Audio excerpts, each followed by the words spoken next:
30 seconds and counting. 25 seconds and counting. We are still go. 20 seconds. Guidance alert. The guidance system now going internal. 15, 14, 13, 12, 11, 10, 9, 8. Ignition sequence start. 5, 4, 3, 2, 1.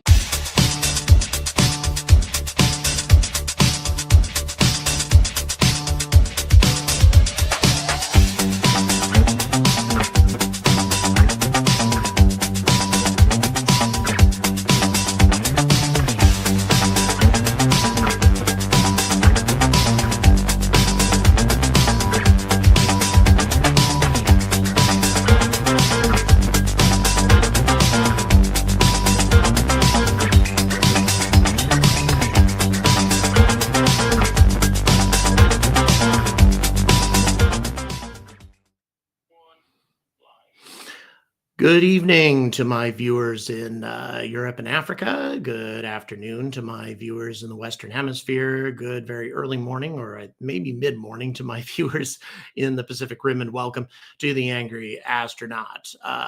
Joining you here again from Shetland. I am currently in a non-commissioned officer's, what was a non-commissioned officer's quarters here at this RAF base that has now been converted into a spaceport, and I have some exciting news to bring to you. But before I do that, let's go ahead and see where people are checking in from. Over 100 people already logged on. Really appreciate that.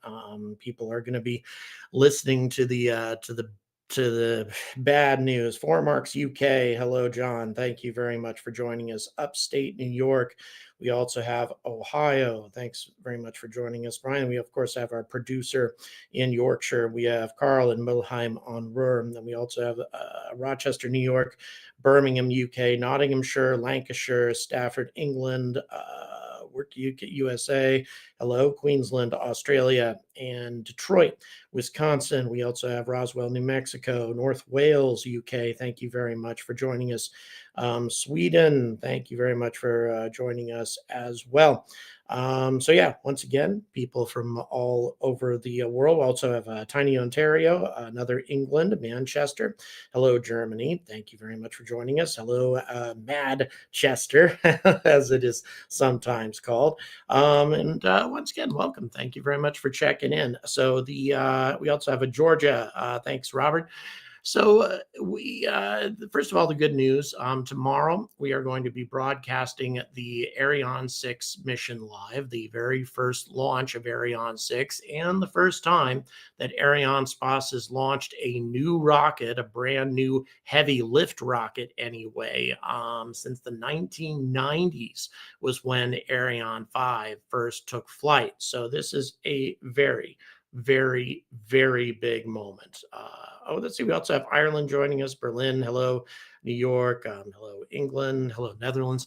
Again, thanks for joining us today. So in addition to that, the real good news that I have for you is that some interns from the spaceport are going to be joining us. They're going to be talking about the intern program up here in Saxavord, what these kids are doing to further their future in aerospace. This is, of course, the new generation in space flight. These kids who are working up here as part of their degree. So yeah, looking forward to inviting them to our broadcast tomorrow. So please don't miss that. It's 6:30 UK time, 1:30 p.m. Eastern Standard Time.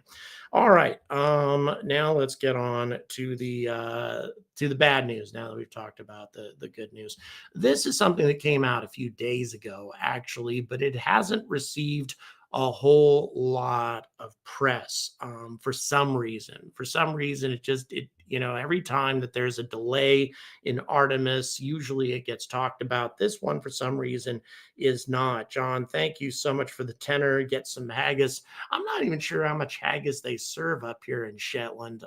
Things are different up here. It's got a very Norwegian feel as much as it has a Scottish feel. So here's the deal with Artemis 3. As all of us know, the official date that they're pushing for is September of 2026.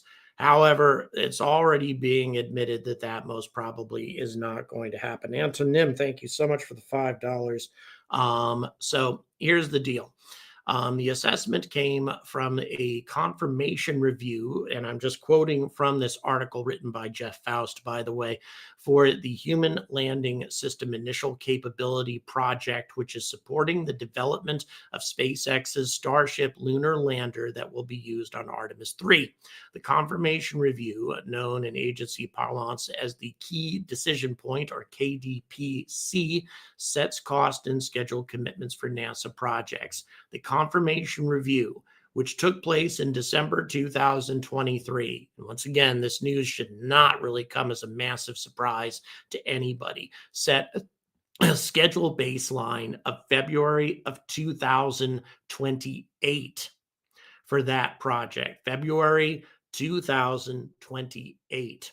At a 70% joint confidence level. That means that there is a 70% chance that Lunar Starship will be ready for a lunar landing, a milestone formerly known as the Lunar Orbit Checkout Review, by February of 2028. So once again, they're not even giving, a really high percentage, like 90% chance or anything, that it's even going to be ready by February 2028. But 70% is still pretty good.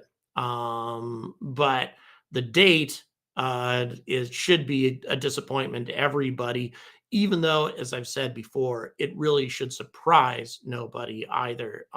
We all kind of knew that third quarter 2026 was very unlikely. And yeah, I would say February 2028 is far more realistic. I'm just going to go on and keep reading. Quote, the joint cost and schedule confidence level is an integrated analysis of the project's cost, schedule, risk, and uncertainty, which indicates a project's likelihood of meeting a given set of cost and schedule targets, stated the Government Accountability's Office in a June 20th report assessing major NASA programs. So once again, this is something that NASA knew about back on June 20th, and yet they have yet to announce it. That date is nearly a year and a half, obviously, after NASA's current schedule of September 2026 for Artemis 3. The 70% joint confidence level also means that the agency believes that there is a 30% chance, obviously, that the Starship lander will not be ready until after February 2028. The confirmation review, not widely publicized by NASA when it was completed, obviously, since it really has only been mentioned in this one article. I haven't seen it much of any place else. Was mentioned in the GAO report. It noted the schedule assessment is independent of the readiness of other aspects of the mission, such as the Space Launch System, Orion spacecraft, and the new lunar spacesuits. That is an important detail.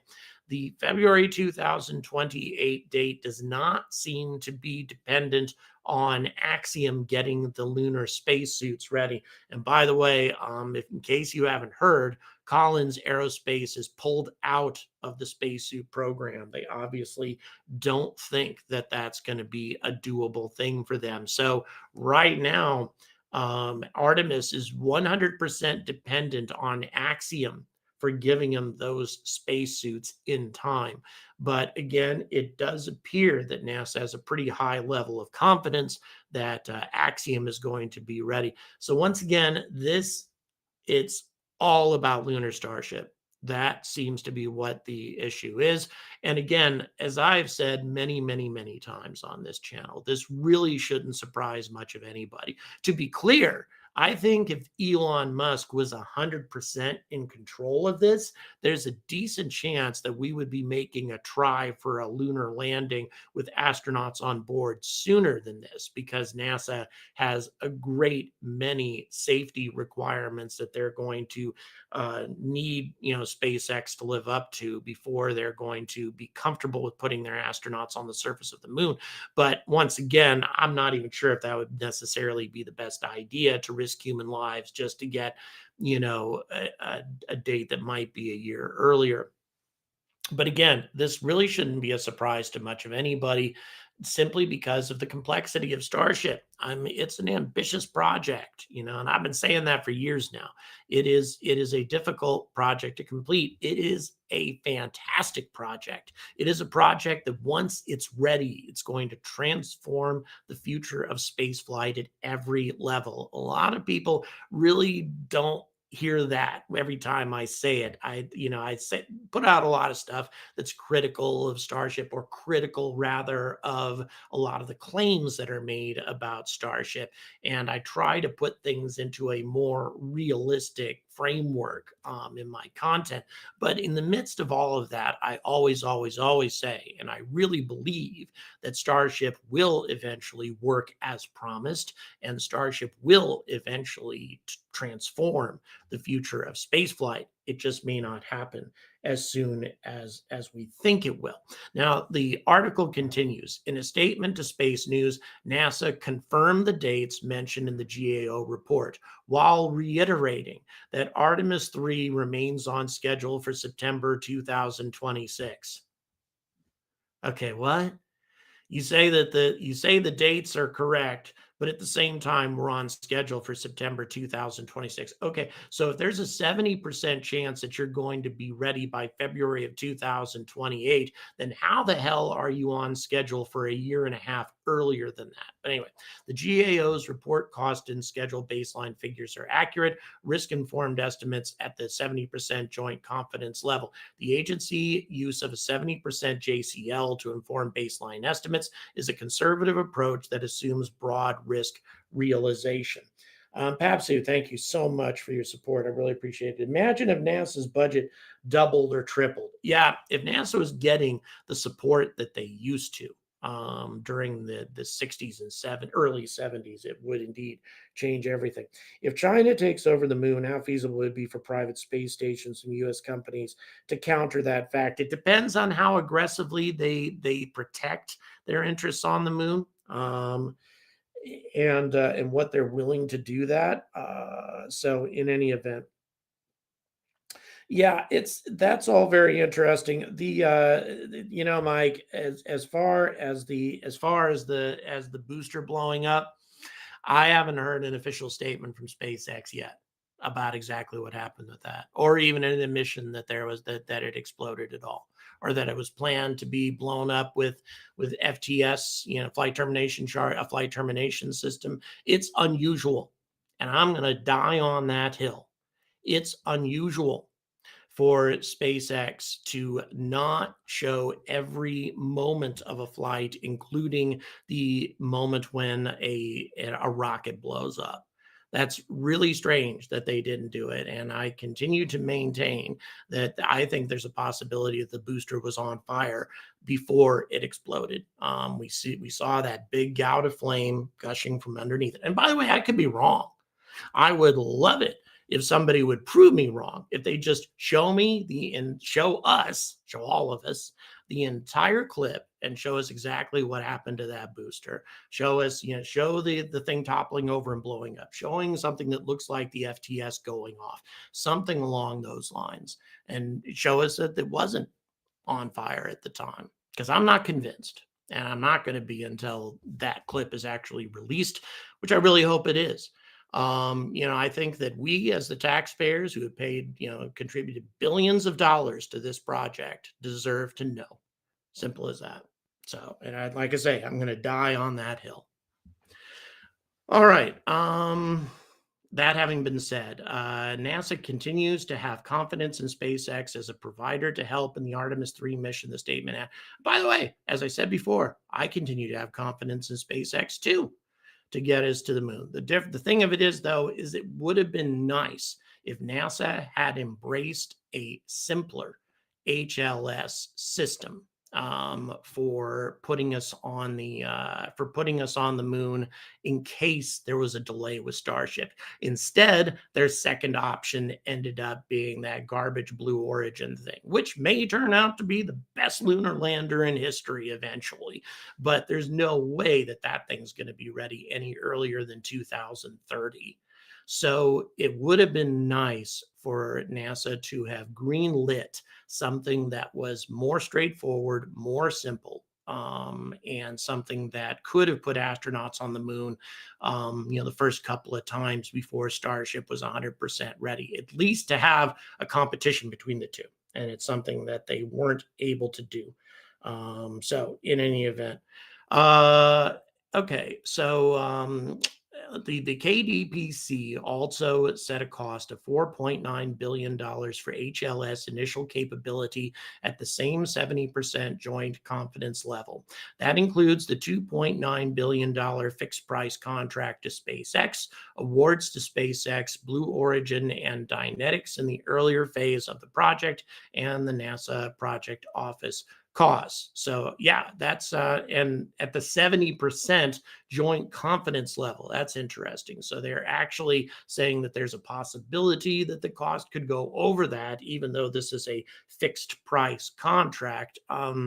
But I'm pretty confident. I don't know. I have mixed confidence as to whether or not it will come in at that level, or if SpaceX might ask for a little bit more money to complete it. Even if they do, it's still going to be way cheaper than the alternatives. SpaceX definitely priced this thing down in the basement, and that's one of the reasons that they won the bid. And more power to them as far as that's concerned. Just would have been nice to see an alternative, because it was taking a big risk way back when the decision was made in 2021 to move forward with Lunar Starship, with all of the difficulties, all of the both infrastructure and technical hurdles that had to be jumped in order to get that system to the moon quickly. And keep in mind, the original contract was to put Lunar Starship on the moon by 2024. Which, of course, was never realistic, not even remotely. Kathy Kerner, a NASA Associate Administrator for Exploration Systems Development, reiterated the 2026 date for Artemis 3 at a June 7th meeting of the National Academy Space Studies Board. That meeting took place a day after the fourth integrated flight test of Starship and its Super Heavy booster. Thank you very much, Chris. Really appreciate your support. Thanks very much. From a human landing system project status, SpaceX continues to make great progress. By the way, I agree with that too. I think SpaceX is making great progress, but we just need to understand the difference between great progress and miraculous progress. It would take miraculous progress to get Lunar Starship ready in time for a third quarter 2026 launch date. By the way, I really hope I'm wrong. I would love to be wrong about this, I'll tell you, but I just don't think I am. Said, citing the latest flight and other work, such as the integrated test of the elevator that astronauts will use to descend to the surface from the Starship cabin. She noted, though, that the HLS effort faces a lot of technical challenges. The next major milestone, she said, is an in-space cryogenic propellant transfer test, which she said was planned for early 2025. The GAO report also emphasized the importance of that test. During a confirmation review, a standing review board, quote, recommended that SpaceX's in-space propellant transfer tests inform the program's critical design review currently planned for 2025, unquote. So yeah, the critical design review for this design won't even happen until 2025. And by the way, by way of comparison, the Dynetics PDR preliminary design review, which incidentally Starship I think they only just recently passed that. I'm not even sure if they are at the PDR yet still, but the Dynetics Alpaca hit their preliminary design review in 2021. So they, as I say, they were quite a ways along in their development, and I think would have been a really good second selection. But of course, I've said that a million times. So what's the point? Because NASA didn't choose them. Here we go. Do I think that that Boeing will eventually bring Starliner home safely? Do you think the astronauts might need Space X Dragon to rescue them? I think that it's likely that they're going to try to use Starliner, but they shouldn't. They absolutely should send Crew Dragon up to save these people.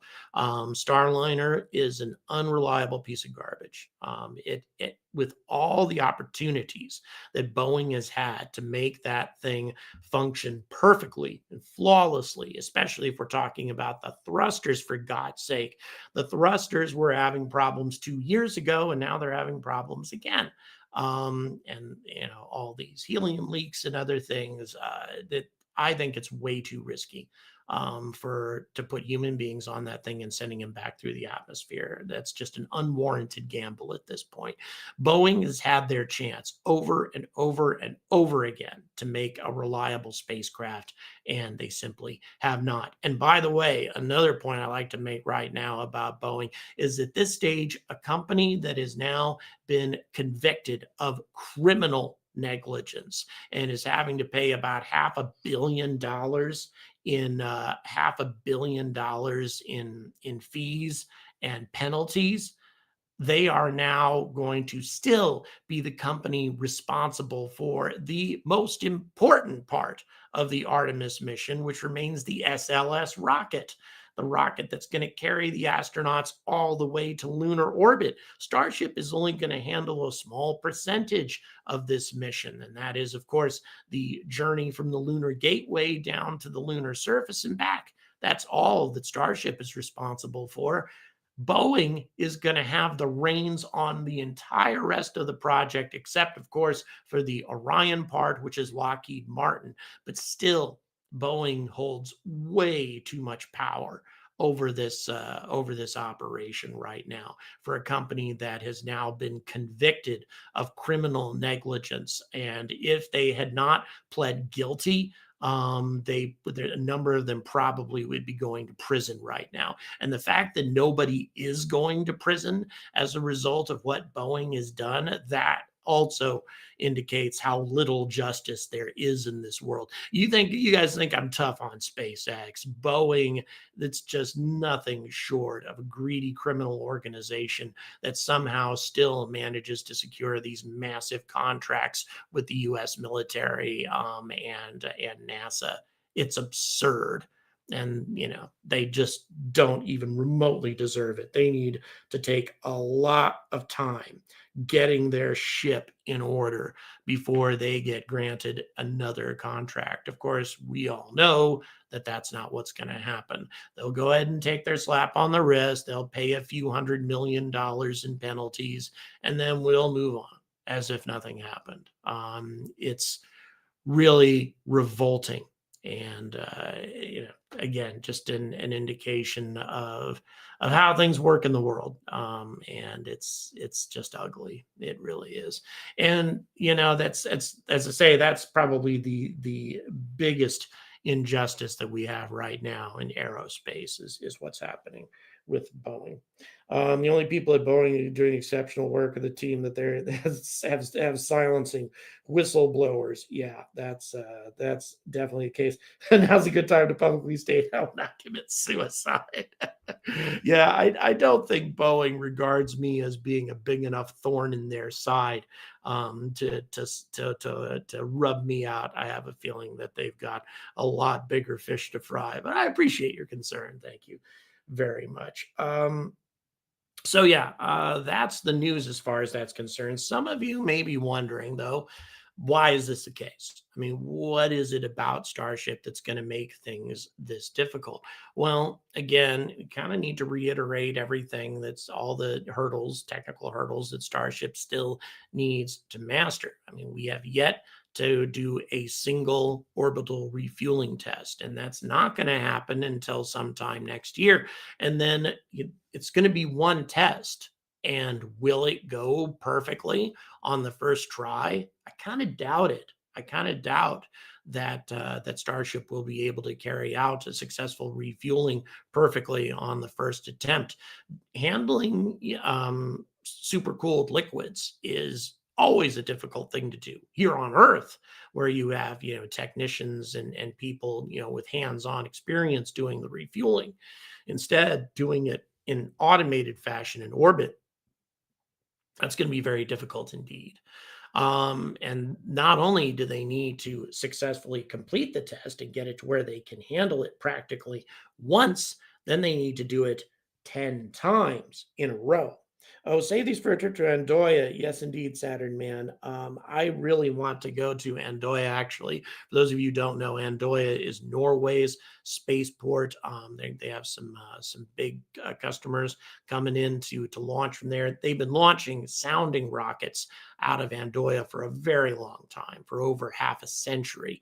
But now they're going to be upgrading to some bigger rockets. So yeah, definitely it's exciting stuff happening with Andoya. I reached out to them a few months ago, but never really got anything solid put together for plans. I'm hoping to change that sometime in the near future. But thank you for mentioning that. I really appreciate it. So getting back to it, SpaceX needs to get that refueling process down. They need to at least get reusing the booster mastered. They can't afford to throw away 10 boosters and 10 tankers trying to refuel lunar Starship. That's never going to work. Maybe they can afford to throw away 10 tankers, although that's going to make it pretty damned expensive. It'd be best if they had total reusability from both sides of the equation, just as Elon has always said. 100% reusability, rapid reusability is his goal, and he's never going to be satisfied until Starship achieves that goal. And I totally applaud that. But we need to at least get to the point where the boosters are going to be reusable. And of course, we haven't tried to land a booster back, and do a capture anyway. Once again, we're not even sure if this capture method is the best way to proceed, but we haven't gotten to that point yet. We need to get that mastered. Then you need to master the refueling process, carry out 10 refuelings, and then do an unmanned landing on the moon. Okay, so 11 launches in order to achieve an unmanned landing on the moon. And then after that, it's going to require another 11 launches to actually do the human landing. So it's a lot of big hurdles that Starship needs to jump before we actually get to that point. And that's the way it's going to be with Mars too, for that matter. Mars in some ways is going to be a little bit even more difficult. Let's see, because it involves Mars, I believe Elon will get refilling right as soon as it's reasonable. Yes, I agree.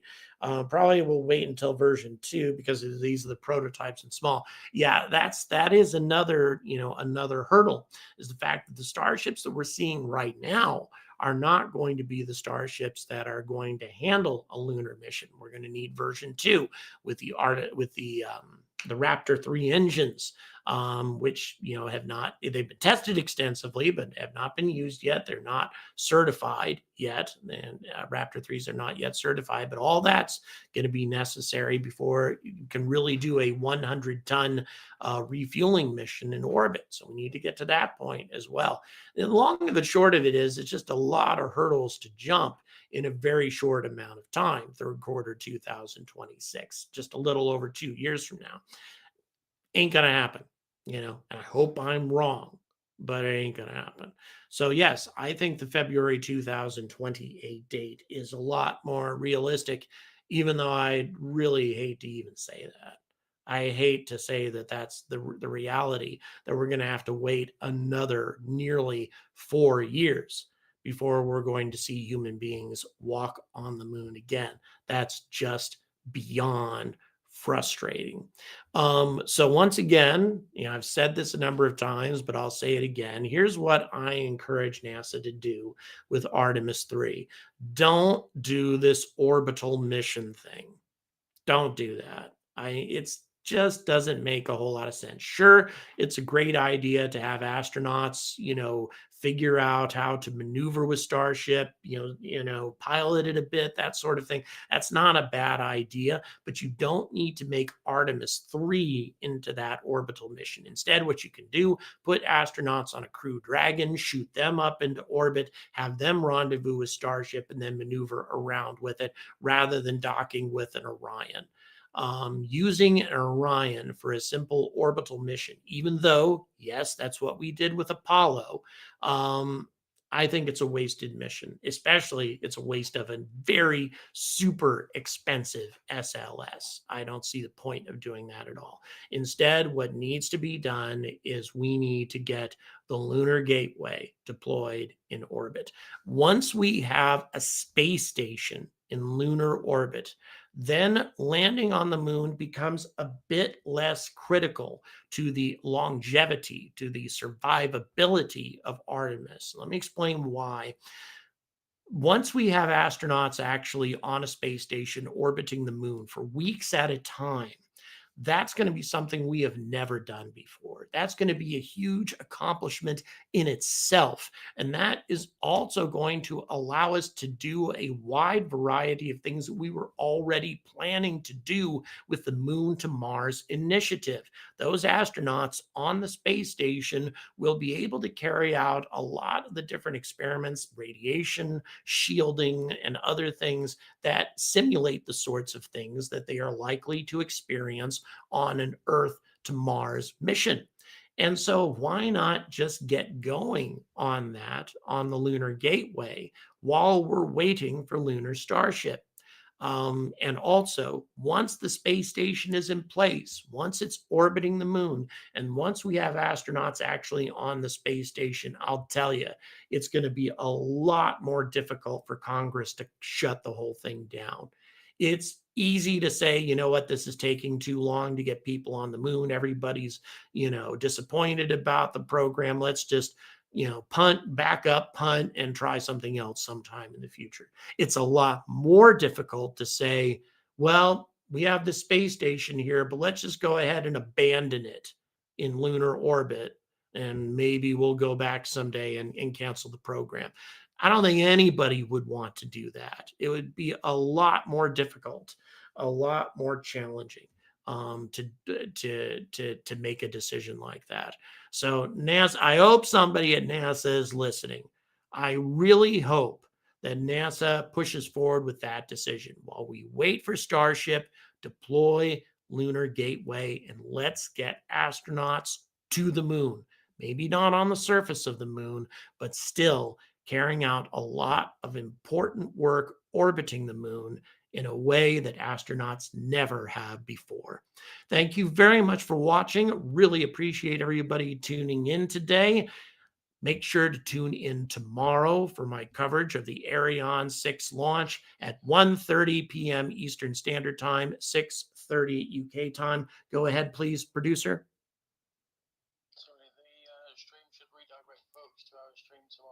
All right, and we will have a stream. We will make sure that you guys get redirected. There'll be a redirect function in this one. So once again, make sure you don't miss that, guys. We got some special guests as well. So until tomorrow, stay angry about space.